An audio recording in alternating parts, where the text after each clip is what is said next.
بدأ زين الدين زيدان مسيرته الكروية المبهرة في عالم كرة القدم من خلال موهبته الفذة التي ظهرت من نعومة أظافره، سرعان ما لفت أنظار نادي كان الفرنسي الذي انضم إليه، حيث بدأ رحلته الاحترافية.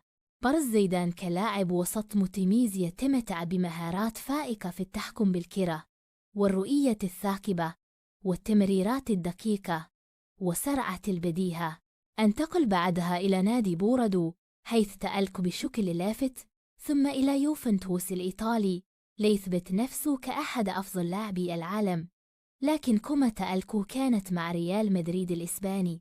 مع ريال مدريد حقق زيدان العديد من الإنجازات الرائعة، أبرزها الفوز بدوري أبطال أوروبا 3 مرات متتالية، بالإضافة إلى العديد من الألقاب المحلية.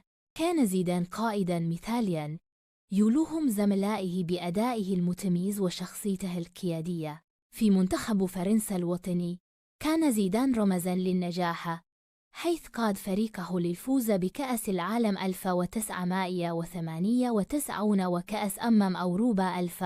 حصل على العديد من الجوائز الفردية والجماعية، ويعتبر من أعظم لاعبي كرة القدم في التاريخ. أسلوبه الأنيق في اللعب وقدرته على التحكم في مجريات المباراة وكاريزمته الشخصية جعلت منه أيقونة عالمية.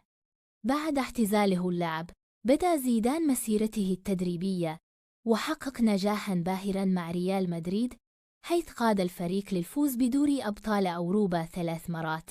يعتبر زيدان شخصية مؤثرة في عالم كرة القدم، وإرثه الرياضي سيظل خالداً في ذاكرة عشاق كرة القدم حول العالم.